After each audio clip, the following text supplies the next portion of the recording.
Bismillahirrahmanirrahim. Assalamualaikum warahmatullahi wabarakatuh. Perkenalkan, nama saya Muhammad Usmanto. Saya mahasiswa Universitas Badabunuyu, jurusan Pendidikan Bahasa Indonesia. Di sini saya akan memaparkan materi tentang tata baku bahasa Indonesia.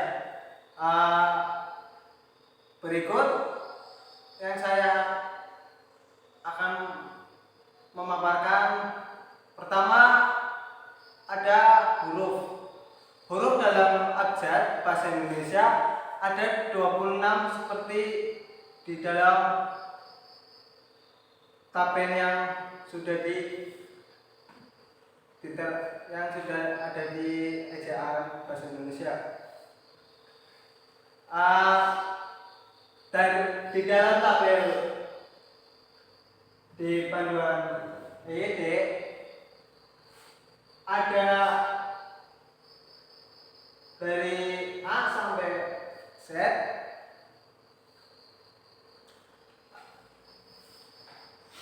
Nah, dari itulah kita tahu huruf-huruf yang ada di dalam EYD tersebut. Selanjutnya ada huruf vokal. Huruf vokal yang dalam bahasa Indonesia dilambangkan menjadi 5 huruf, yaitu A, E, I, U, dan U.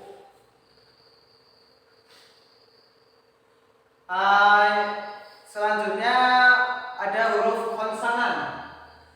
Apa itu huruf konsonan? Huruf konsonan dalam bahasa Indonesia dilambangkan menjadi 21 huruf, yaitu K, C, D, F, A, dan sebagainya.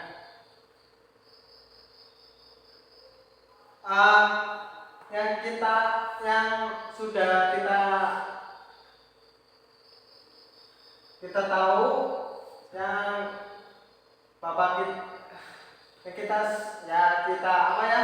yang sudah kita lihat, ada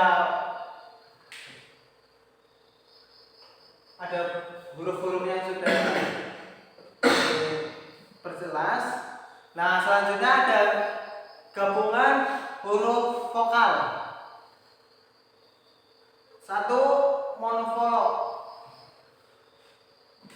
Monofolog dalam bahasa Indonesia dilambangkan dengan gabungan huruf vokal. Contohnya ada EU yang dilafalkan A. Contoh lagi ada misalnya posisi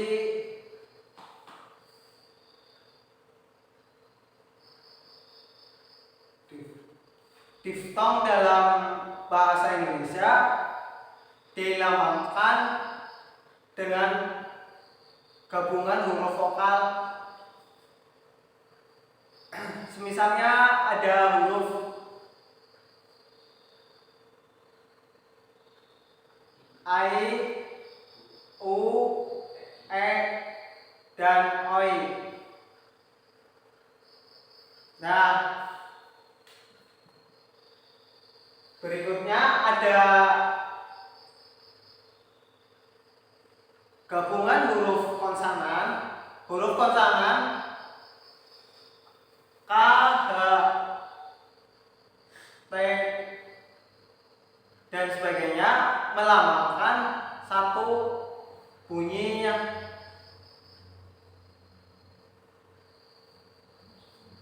konsonan yang sudah dijabarkan yang tadi. Selanjutnya ada huruf kapital. Huruf kapital digunakan sebagai huruf pertama awalan kalimat. Misalnya, apa maksudnya? Nah, dalam apa maksudnya,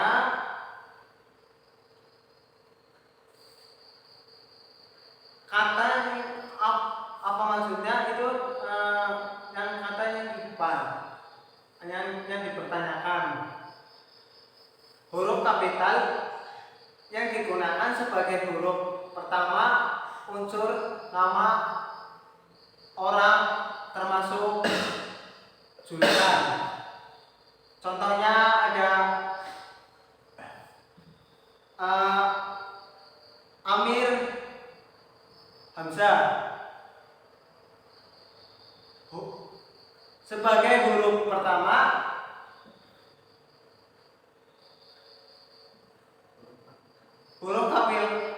huruf pertama huruf kapital yang tidak diungkapkan sebagai termasuk jenis atau sesuai ukuran. Contohnya ada, misalnya ada 10 watt. Nah, dalam 10 watt, nah itu huruf ukuran 10 watt. Nah, itu contoh-contoh seperti itu.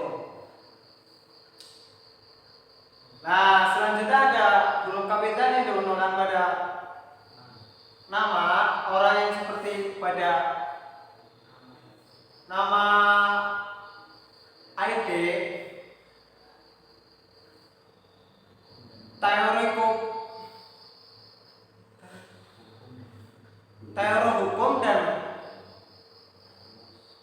dan rumus.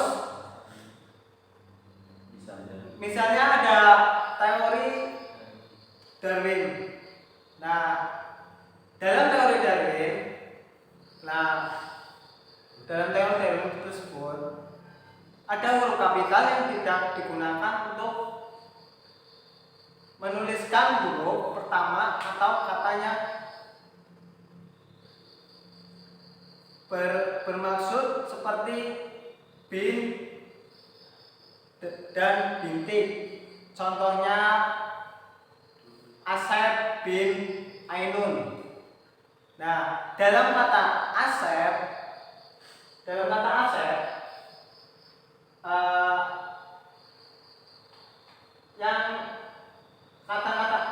Asep, nah dipisahkan dengan kata bin dan huruf Asep itu huruf kapital. Terus selanjutnya dipisahkan dengan kata bin dan selanjutnya ada kata Ainun. Nah, selanjutnya ada huruf miring. Huruf miring digunakan untuk menuliskan judul buku atau sebuah artikel dan sebagainya. Contohnya ada, saya adalah seorang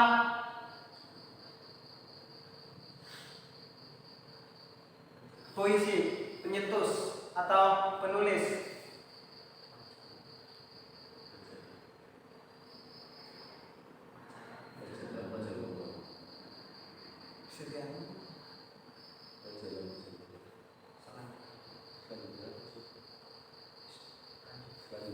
Selanjutnya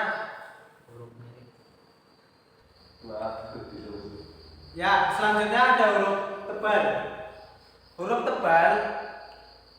Huruf tebal digunakan untuk menegaskan bagian tulisan yang sudah ditulis miring. Huruf tebal contohnya ada huruf DH seperti Ramadan.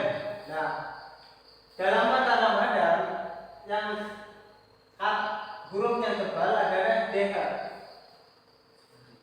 Selanjutnya ada huruf tebal yang digunakan untuk menegaskan bagian karangan seperti bab atau subbab. Contohnya ada bab 1 pendahuluan. Dalam bab 1 pendahuluan itu yang sudah dikemukakan, yang sudah diperjelaskan. Nah, selanjutnya ada kata dasar. Kata dasar yang ditulis secara mandiri, semisalnya ada rumah. Selanjutnya ada kata turunan. Nah, atau katanya berimbuhan, katanya mendapat imbuhan atau awalan, sisipan, akhiran, serta gabungan awalan dan akhiran. Contohnya berjalan, mempermudah dan sebagainya. Selanjutnya ada kata mendapat bentuk terikat yang ditulis serangkai jika mengacu pada konsep keilmuan tertentu. Contohnya Adinur Hakim. Lokarya bentuk terikat, maha dan kata dasar atau kata berimbuhan yang mengacu pada nama atau sifat Tuhan yang ditulis terpisah dengan huruf awal kapital pada penguasaan. Nah, ada contoh lagi yang Maha Esa. Kata yang Maha dan Esa yang kapital yang di depan Y, terus yang lanjutnya Maha yang kapital yang dituliskan yang huruf besar itu M, dan Esa yang dituliskan kata kapital huruf E, jadinya Maha Esa. Nah, yang kita sudah ketahui ada bentuk ulang yang ditulis dengan menggunakan tanda hukum atau titik 2 kata min. Mohon maaf. Contoh anak-anak. Dalam kata anak-anak, anak garis min anak, jadinya anak-anak. Nah, berikutnya bentuk ulang gabungan kata yang ditulis dengan mengulang unsur pertama. Contohnya kapal barang. Kapal barang. Dalam kata ulang kapal barang yang disebutkan kapal barang, kapal-kapal barang. Nah, yang kita sudah kita pelajari. Nah, selanjutnya ada gabungan kata. Unsur gabungan kata termasuk istilah khusus yang ditulisan terpisah, misalnya cenderamata dan duta besar.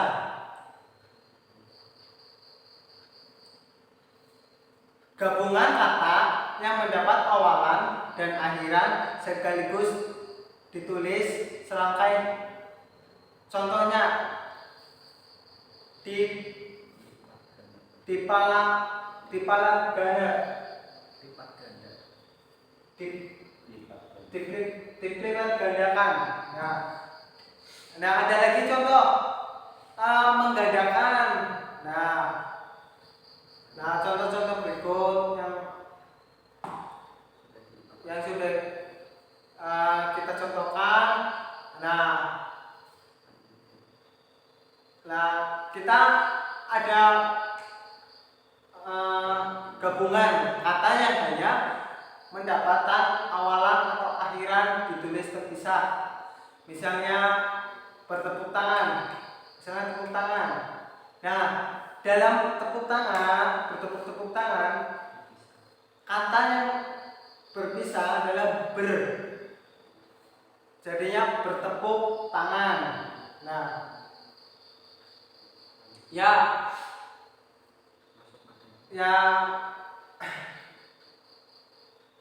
bisa dipahami ya. Tadi ada beberapa huruf-huruf yang saya sebutkan. Selanjutnya ada pemenggalan kata. Nah, salah satunya ada pemenggalan kata pada kata dasar yang dilakukan sebagai berikut.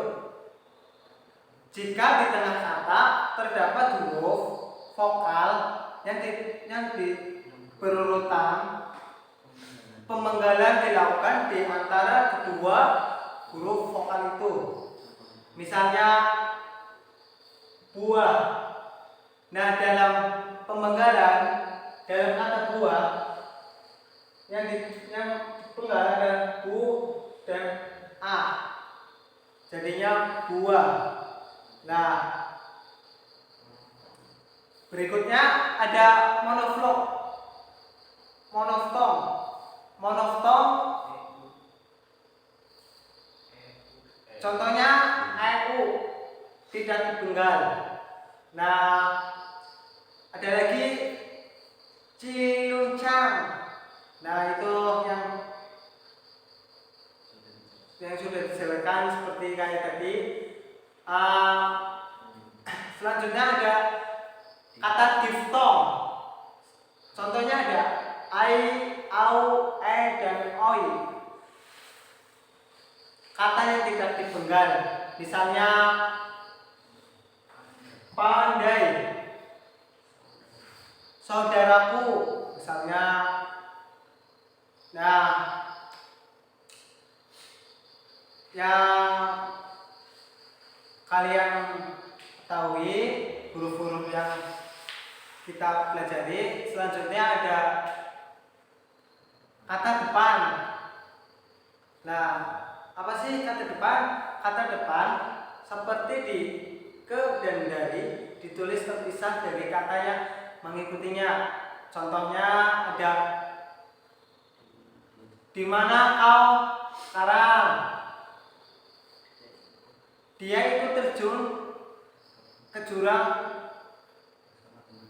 bersama teman-temannya. Nah, selanjutnya ada huruf partikel. Nah, partikel lah dan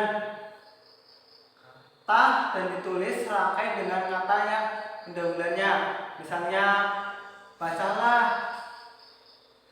buku itu baik-baik. Bertepuk tanganlah mengikuti iramanya. Nah, selanjutnya ada partikel pun ditulis terpisah.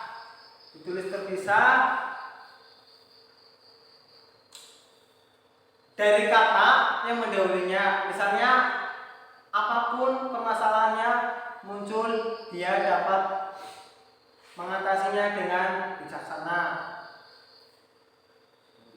Nah, berikutnya ada singkatan nama. Misalnya orang, gelar, sapaan, atau pangkat jabatan. Misalnya ada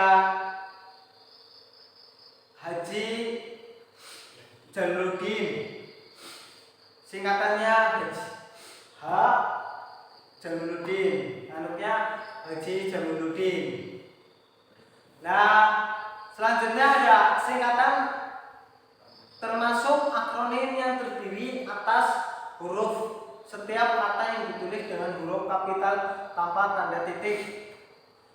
Contohnya ada TKP. Nah, TKP kejadian perkara. Nah, itu yang. Nah, ada lagi ada KUHP, Kitab Undang-Undang. Yang lanjutnya ada singkatan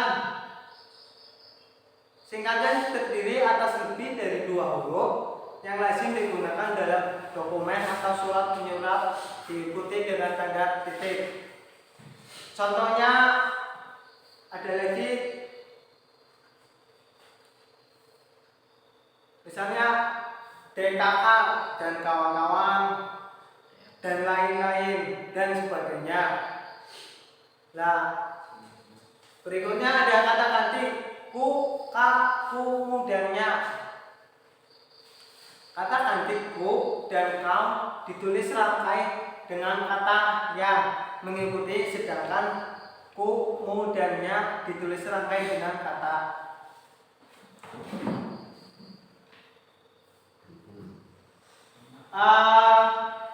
Contoh ada, misalnya ada rumah, ya, rumah itu telah terjual. Nah, dalam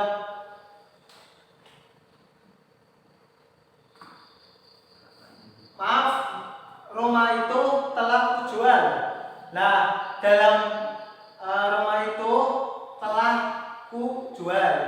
Nah, ada contoh lagi, buku itu telah kubaca. Nah, dalam buku itu telah kubaca. Nah, selanjutnya ada huruf-huruf. Kata yang ganti kau bukan bentuk terikat ditulis terpisah dengan kata yang lain. Misalnya, aku ingin kau bersungguh-sungguh dengan apa yang kau katakan. Kau masih muda, Bung. Sebaiknya kau mengurus adikmu saja. Itu contoh-contoh yang sudah dijelaskan. Nah, berikutnya ada kata sandang. Kandang si dan sang. Kata si dan sang ditulis terpisah dari kata mengikutinya. Contohnya, surat itu dikembalikan kepada si pengirim. Ada lagi, ibu itu mengadai sang suami ke meja hijau. Nah, dan sebagainya. Kata sang ditulis huruf awal jika merupakan unsur nama Tuhan. Contohnya, kita harus terserah diri kepada Sang Pencipta. Nah, dalam kata pencipta, situlah contoh.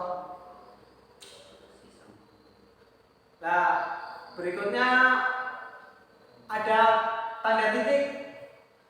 Tanda titik digunakan pada akhiran kalimat pernyataan. Contohnya, mereka duduk di sana. Nah, dalam kata mereka duduk di sana, dalam kata titik itu tidak boleh depan. Yang dibolehkan itu di belakang. Berarti kata mereka di sana, berarti yang ditandainya itu di belakang kata yang tadi dicontohkan mereka di sana. Nah, tanda titik digunakan untuk mengakhiri pernyataan lengkap diikuti perincian berupa kalimat baru, paragraf atau subjudul baru. Contoh, ya, dan lain sebagainya. B. Tanda koma. Tanda koma digunakan antara unsur dalam perincian berupa kata, frasa atau bilangan. Misalnya, telepon seluler, koma, komputer atau internet, barang mewah lagi. Nah, ya, kita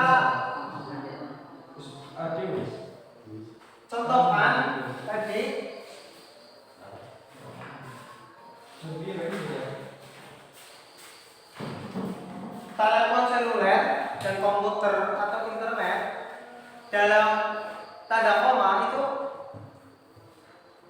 telepon seluler, koma, terus komputer atau internet. Nah, itu tanda-tanda yang sudah dicontohkan dalam telepon seluler dan komputer dan sebagainya. Ini sudah kita contohkan ya. Ya. Selanjutnya ada tanda koma yang digunakan belum kata berhubung seperti tetapi, melainkan, dan sedangkan. Koma dalam kalimat tersebut bertentangan. Contohnya, saya ingin membeli kamera, koma, tetapi uang saya belum cukup. Nah, tanda koma digunakan untuk memisahkan anak kalimat yang mendahului induk kalimat. Contohnya, kalau saya diundang, maka saya akan datang karena baik hati, koma, dia mempunyai banyak teman. Nah, yang kita contohkan ya tadi beberapa yang sudah diperjelaskan. Ada tanda titik koma. Nah, titik koma, tanda titik koma dapat digunakan sebagai pengganti kata penghubung untuk memisahkan kalimat setara di dalam kalimat majemuk. Contoh, hari sudah malam, anak masih bermain di lapangan. Nah, ada lagi tanda titik dua. Tanda titik dua digunakan pada akhir suatu pernyataan lengkap yang berlangsung diikuti perincian atau penjelasan. Contohnya ada, mereka mengeluarkan perabot rumah tangga, kursi, meja, dan lemari. Nah, selanjutnya ada titik dua digunakan sesudah kata atau frasa yang memerlukan pemberiannya. Contoh ada lagi, misalnya ada ketua titik dua Yoga Aditya. Nah, contoh lagi ada wakil Ahmad ya Urfan titik dua Denny Simanjuntak. Nah, dan sekretaris titik dua Siti Ariyanti. Nah, berikutnya ada tanda hukum atau min. Tanda hukum digunakan untuk menandai bagian kata pemenggalan oleh pergantian baris. Misalnya, di samping cara lama diterapkan juga cara baru. Pesisir itu berhasil membudidayakan rumput.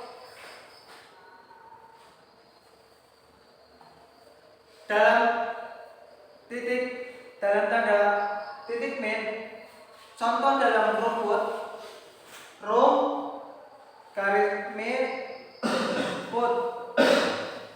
Nah, itulah contoh-contoh yang sudah kita ketahui. Tanda hukum digunakan untuk menyambung unsur bentuk ulang. Contohnya, anak.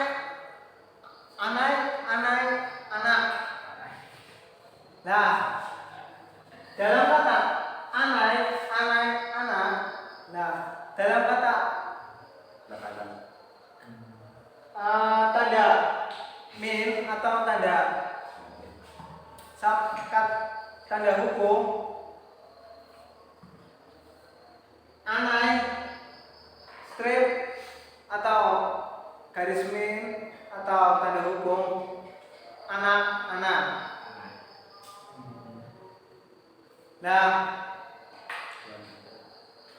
selanjutnya ada kata hukum digunakan untuk menyambung tanggal, bulan, dan tahun, dinyatakan dengan angka atau B menyambung huruf dalam kata dan tereja satu demi satu, dan menyatakan skor pertandingan. Contohnya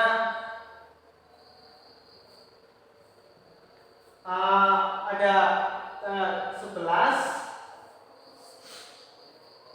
tanda hukum atau tanda min, bulan 3 2001. Nah, itu contoh yang sudah diperjelaskan ya. Berikutnya ada tanda pisah. Tanda pisah dapat digunakan untuk mengapit keterangan atau penjelasan yang bukan bagian utama kalimat. Misalnya, kemerdekaan bangsa itu saya yakin akan tercapai perjuangan oleh bangsa itu sendiri. Nah, berikutnya ada contoh lagi.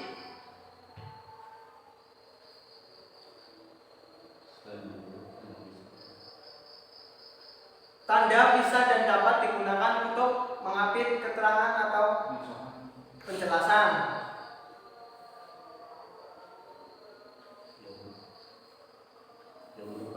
Yang merupakan bagian utama kalimat dan dapat saling menggantikan dengan bagian yang telah dijelaskan.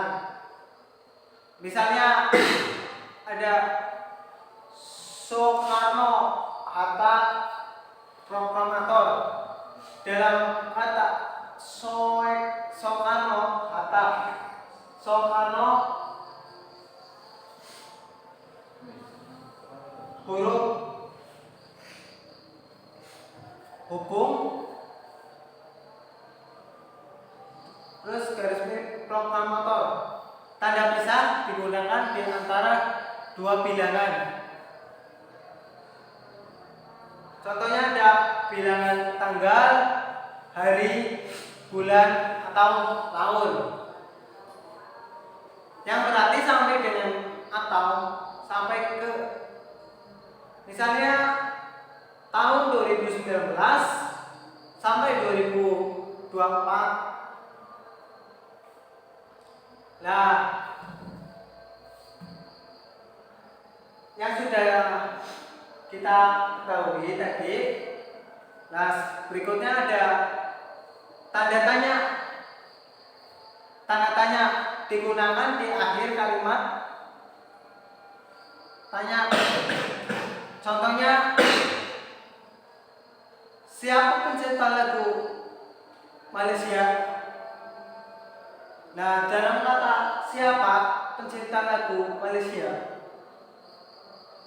kata tanda tanya itu di bagian belakang, bukan di bagian depan. Tanda berikutnya, tanda tanya yang digunakan di dalam tanda kurung untuk menyatakan bagian kalimat yang diragukan atau yang kurang dapat dibuktikan kebenarannya. Misalnya, Monumen Nasional mulai dibangun tahun 1961. Nah, yang dipertanyakan, Monumen Nasional yang mulai dibangun pada tahun 1961. Nah, itulah contoh-contoh salah satunya. Nah, berikutnya ada tanda huruf seru. dalam tanda huruf seru digunakan untuk mengakhiri ungkapan yang menggambarkan kekaguman atau kesungguhan atau sebuah emosional. Contoh ada kata merdeka. Nah, itu kata ungkapan yang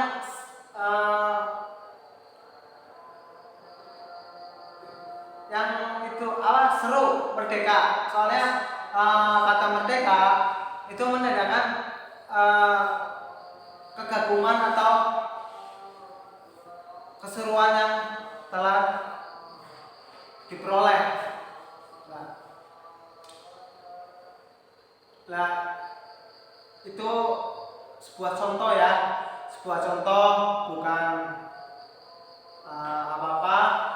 Nah, berikutnya ada tanda elipsis. Elipsis. Apa sih? Seperti apa sih tanda elipsis? Nah, tanda elipsis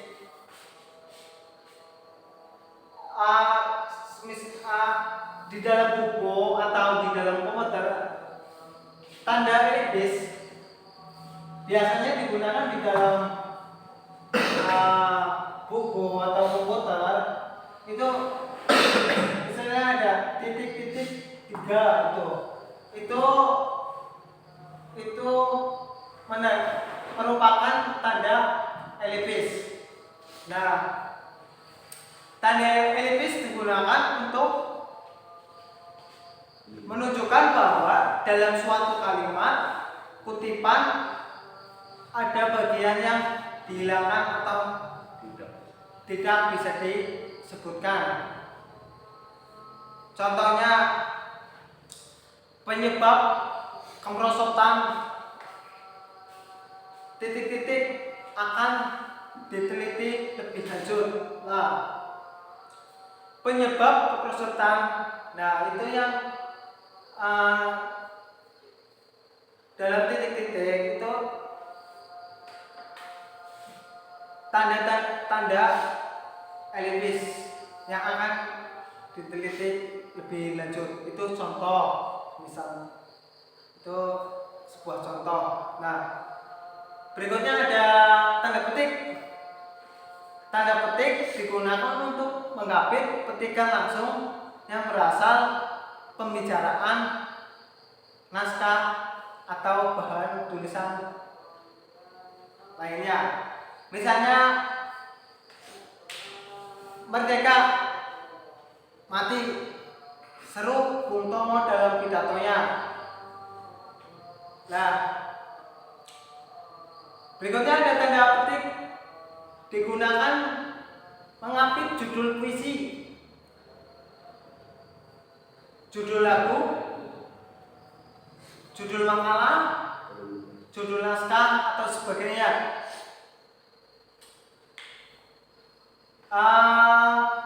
Yang terdapat di dalam kalimat, misalnya marilah kita menyampaikan lagu Indonesia Raya.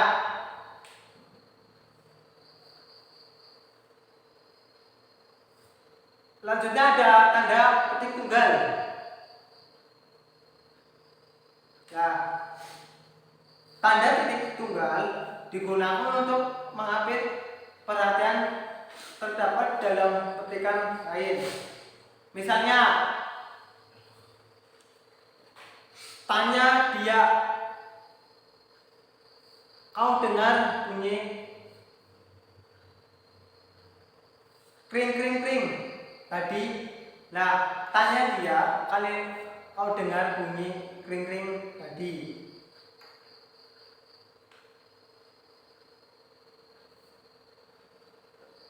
Tanda petik tunggal digunakan untuk mengapit makna pendandaan atau penjelasan kata atau ungkapan. Contohnya ada kata terbuka. Nah, dalam ungkapan kata terbuka itu melambangkan yang dibuka, bukannya terbuka. Tanda kurung, lanjutnya ada tanda kurung. Tanda kurung digunakan untuk mengapit keterangan tambahan seperti singkatan atau pendadaan kata asing. Nah, contohnya ada bahasa Indonesia mempunyai KBBI. Dalam KBBI itu dalam kurung KBBI, Kampus Besar Bahasa Indonesia, dalam kurung KBBI. Tanda kurung untuk mengambil kata keberadaan di dalam teks, dimunculnya atau dihilangkan. Contohnya ada lagi, dia berangkat ke kantor dengan bus Transjakarta.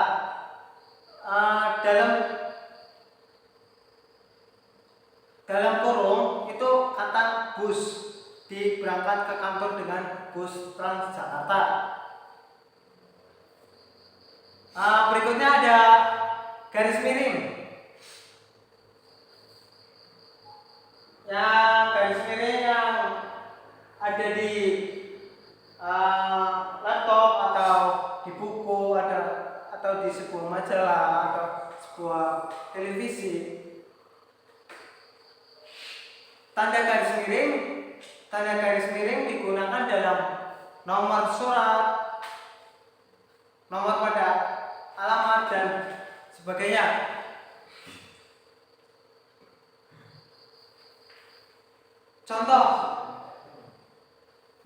Contohnya ada nomor 7 garis miring PK garis miring 2005. Ada lagi contoh jalan Kramat 3 garis miring 10. Itulah contoh-contoh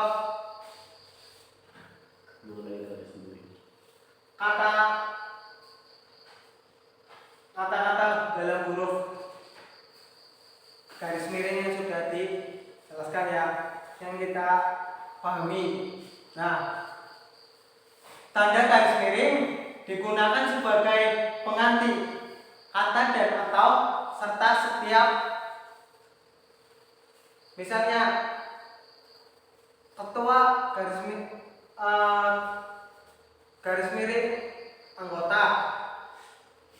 Ada ketua, ada anggota. Tanda selanjutnya ada tanda apostrof. Tanda apostrof. Tanda apostrof dapat digunakan untuk menunjukkan penghilangan bagian kata atau bagian angka tahun konteks tertentu. Contohnya, dia akan kusurati. Dalam kata dia akan kusurati, dalam kurung kan dijadikan akan. Berikutnya ada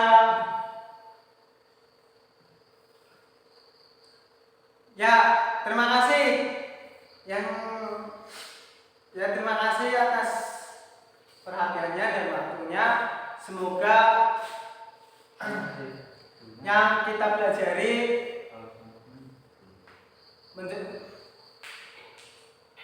menjadi bermanfaat bagi kita semua, dan sampai jumpa dengan pertemuan selanjutnya.